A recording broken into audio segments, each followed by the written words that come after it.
Naging mainit ang sagutan ni Congressman Acop at veteranong aktor na si Efren Reyes sa pagdinig January 13 kaugnay sa amending Republic Act 10591 o Comprehensive Firearms and Ammunition Regulation Act. Suhestyon ni Reyes sa mga congressman na luwagan sana ang batas layon ang pagkuha ng mga permit ng firearms sa pagtatransport ng baril para sa kanilang mga kompetisyon. Tugon ni Reyes dahil daw sa higpit ng batas ay naaapektuhan na ang kanilang grupo na sumasali sa international game. Si Reyes kasi ang tumatayong representative ng PSMOC o Philippine Shooters and Match Officer Confederation. Halika panoorin natin ang may init na sagutan ni Reyes at ni Acop. Ngunit bago yan, kung bago ka pa lang sa ating channel at gusto mo ang ating video, gusto mo ang mga ganitong video, please subscribe my YouTube channel and pahit ng notification bell upang sa ganon ay ma-notify ka sa mga bago kong video. Mr. Efren Reyes, kasamahan ko sa pelikula. Ilan na ba napatay mo sa pelikula using licensed ilang firearms? beses na akong pinatay. Good morning, Mr. Chairman and Your You are Honor. now recognized, Mr. Efren Reyes Jr. Go ahead. Thank you po. As a representative of Philippine Shooters and Match Officers Confederation headed by former TESDA Secretary Suharto Mangudadatu, former congressman too, I'm being the Vice President External of PSMOC. The position right now is I agree with mostly of all their resentments and with regards to the mga bills na they're trying to pass, and the position right now for PSMOC is the shooters. Ever since the enactment of the RA 10591, we have been what you call this disenfranchised.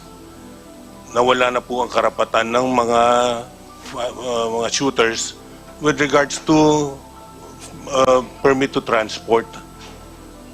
Before, we were enjoying permit to transport na mga 6 months, even yung iba nga mga binibigyan pa ng 1 year na permit to transport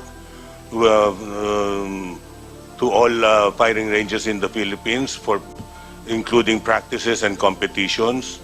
Ngayon, we are merely limited to 5 days for every competition. Wala pang, hindi, kung magwa-practice ka, kailangan pang kumuha ng permit to transport ulit. Masyadong nalilimitahan yung galaw ng mga shooters natin, where in fact, our shooters also represent the Philippines in world competitions. While limiting our practices and competitions, nahihirapan tayo sumali. But in fact, lately, we have been champions in a world shoot. Mr. Topacio, saan yun? 1, 2, 3. Sila ang tatlong pan-Pilipinas lahat ang nanalo. Australasia ba?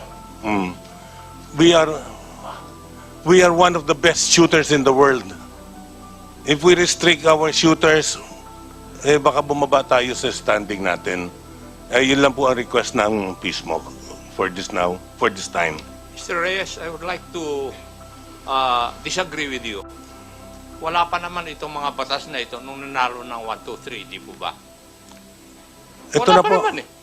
It's the present law kung bakit nanalo yung ating mga competitors na sinasabi mo. Why would you say na hindi naman nanalo kung ipapasa natin itong mga bills na ito? What is your By basis? nalilimitahan po yung ibang mga shooters hindi na natin. nalilimitahan nun. Nanalo na nga sila eh. Ikaw na mismo ang nagsabi. Opo, Oh. yung iba po, meron So, ibig konting... mo sabihin, kailangan natin luwagan. Luwagan lang po natin. Bakit po? Ha? Dahil nalilimitahan po yung mga competitors Hindi, natin. It's limited by law. Bakit po natin luluwagan? What is your logic behind that? Kasi Logic being... I cannot concur with your statement as a lawmaker. Because I yung cannot. iba po, binibigyan lang po ng permit to carry with 500 rounds. Nanalo na nga sila with that eh. Yes, sir. Why do you have to loosen the law? For you to win again? Or to maintain. Maintain lang po Yan. natin.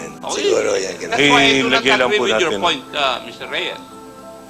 Kasi nga po, yung mga nakaraang mga chief PNP po, I'm not mentioning na, napunta po sa chief PNP ang pagbibigay ng permit to carry sa mga sport shooters wherein we do not carry, we merely transport the firearms. Hindi. Ang point ko, Mr. Reyes, with the Opo. present law, nanalo na kayo ng 1, 2, 3. Yun ang sabi mo eh. Opo. Oh, tapos ngayon, luluwagan para magkaroon kayo ng 5,000 na ammunition for one. Kasi limited to 500 according to the law. The 500 is for the transport of the firearm, of the ammunition to the range. Yes. Yung 5,000... That is not enough. The 500, usually po, 500 is kung minsan kinukulang pa ang shooter sa firing range for a competition. Yung PNP, do you agree with that?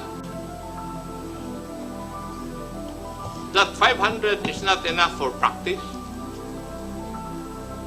For one practice session?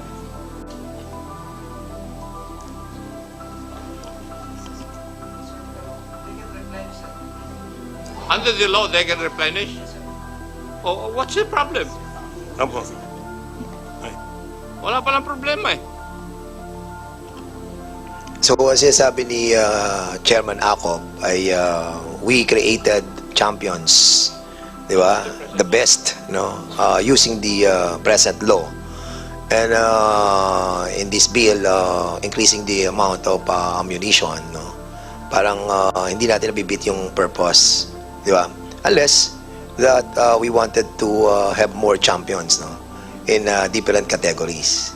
So probably that's the best answer. Yes, Mr. Chairman, we will just submit our position paper later. Alright. Kasi yun lang yung narrative po ni Chairman Acop that since we have already approved yung law and we created champions at mga magagaling sa buong mundo, palagay ko ay marami pa na maghahangad kung mas marami yung nagagamit nating mga ammunition during practices ng mga associations. Anyway, siguro, Chairman Acop, we will be discussing that thoroughly on the technical working group. Talagang medyo masalimuot tong isyong to. So, we will be proceeding to the next,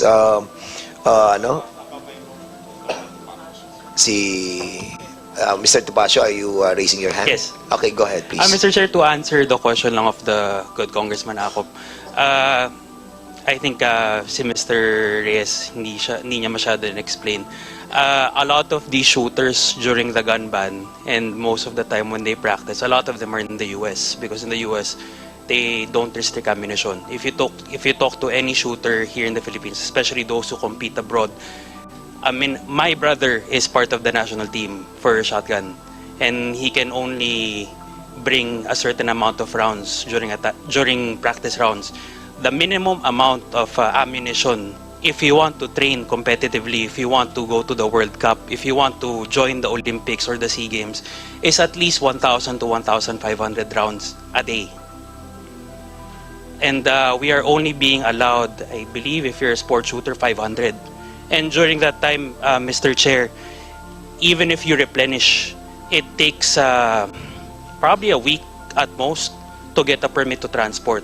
Whereas if you're a competitive shooter and you're representing the Philippines, you would need to practice almost every day if possible.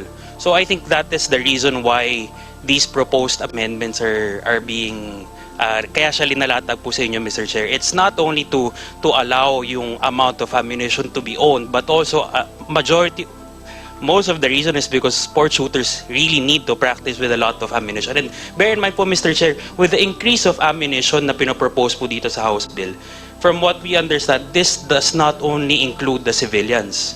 Because as gun stores po, whenever we sell ammunition, even to law enforcement, may it be the PNP, NBI, PDEA, AFP, when they buy ammunition in their personal capacity, we can only sell them 50 rounds.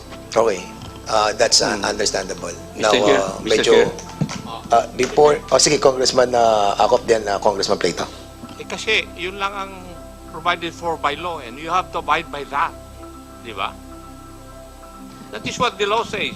Otherwise, criminal cases will be filed against you Yes. if you violate that. Yes. That's why we support the amendment nga po, Mr. Congressman. Thank you po. Alright, so we will be, medyo umiinit na ang ating discussion, and that's the reason why we need to create a technical working group on this matter.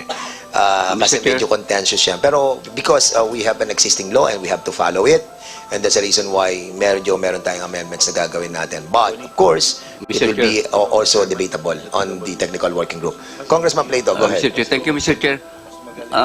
Ito lang question ko, I would like to direct Mr. Chair sa mga gun owners, itong mga gun clubs.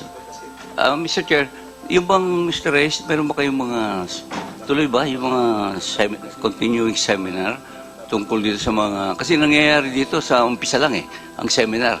May lisensya 5 or 10 years ng license ngayon, dapat siguro may continuing para sa mga storage practices, yung mga tungkol sa updated laws and regulations, at saka yung mga conflict resolution techniques and responsible handling of firearms in various situations. Meron ba tayong ginagawang seminar o doon lang sa umpisa? Sa umpisa lang ba? Meron naman po mga gun ownership na na mga nagpapaseminar. Sino ba yung mga nagpapaseminar sa responsible gun ownership? Merong isang group na kina 5-0 ba? Unfortunately, 5-0 is not here to what do they call the group?